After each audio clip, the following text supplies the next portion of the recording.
Okay, remember the purpose of this fire drill kit is to practice this over and over again when you're not on fire, so that when you are, you'll be able to do it and still keep your composure, and so it'll be effective. So you first of all, want you, when you hear this, just list the stuff, and like it's stuff to order off a menu. Then you can kind of get a kit of some of your favorite things that maybe you've tried once or twice, thought this is really good, and you promise yourself, I'm going to go through all this before I act out. If I still want to act out, I can't, but I'm going to do all this stuff first.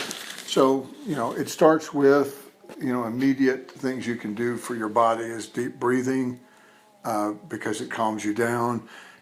You can associate that with, positive visualization. You can go to your happy place, to your beach, your granddaddy's back porch, wherever you go to imagine, ask God to come join you. Imagine that Jesus is coming and you're saying, I got this going on. But that is really helpful. It's other ways, and then while you're relaxed that way, you can also relax with systematic muscle relaxation. Tighten up each group as well as deep breathing. You can also relax the body with exercise. You can run around the block, drop down and give yourself 30 and 50. It's what I do, 30 push-ups and 50 sit-ups every morning. You can drop down and get yourself a little cardio going, and that puts some endorphins in the brain. But after you've done all of that, you could then have things to meditate on, like a list of affirmations. I am the kind of guy who tells the truth, and I am loyal, and I am a Christian, and I am whatever.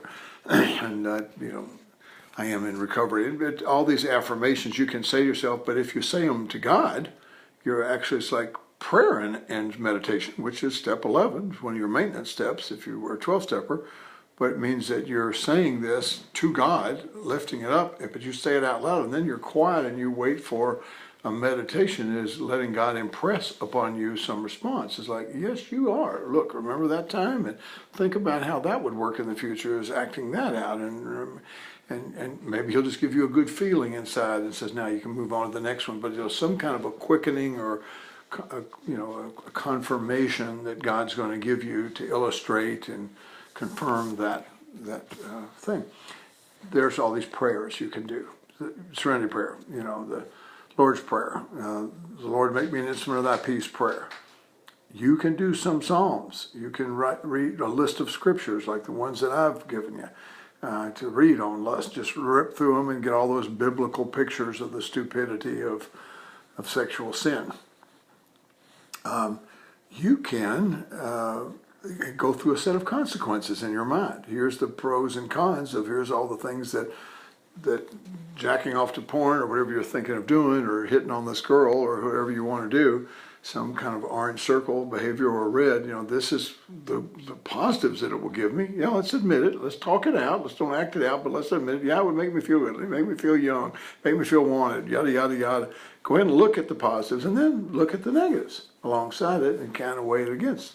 And what else would it bring? It would give me shame and frustration. It would incite a desire that couldn't be satisfied, and it would make me feel in bondage, and it would, and blah blah blah, and and then my firewall would not hold, and it always gets out, and it does hurt other people. Other people are with me here.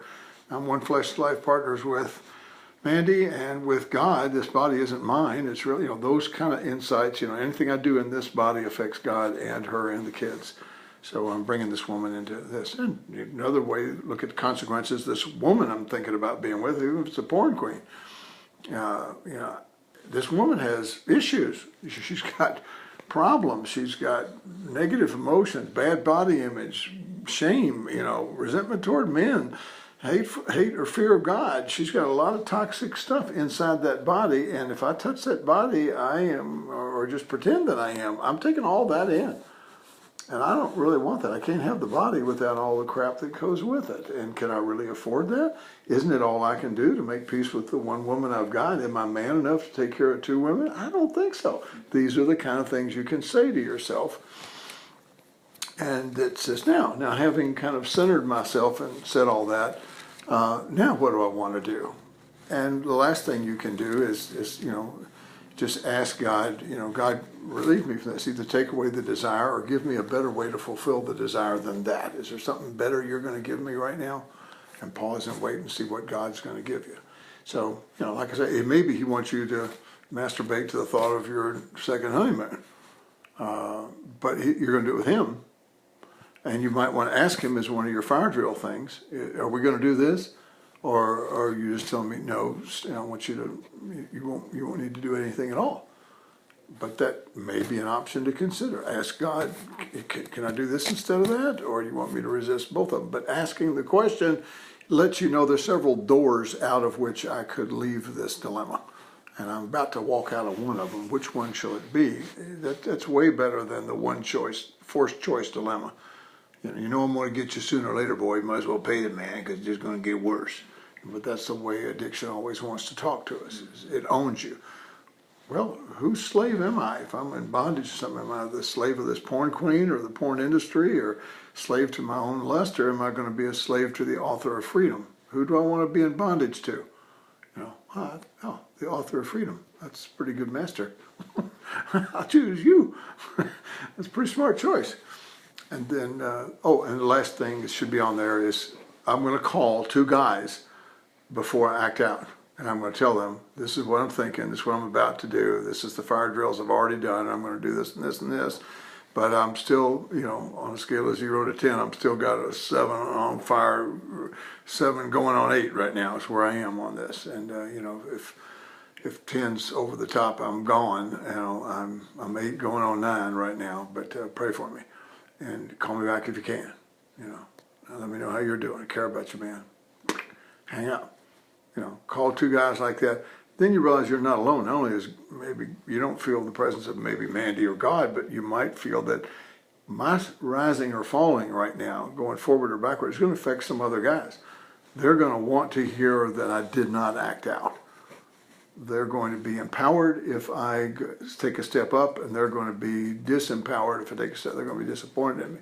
So, actions have consequences. Last thing you do, as you can imagine, the other woman involved is what you're doing to her. I'm messing with somebody else's wife, daughter, mother, and I'm infecting her with this virus of lust. And I'm going to make her ashamed of herself. I'm going to create in her a desire for me that I can't satisfy. I'm going to deceive her. I'm going to cheat on her. I'm going to abandon her. This is where it's going to end. Do I really want to start this or do I not? So all of those are thoughts you can have.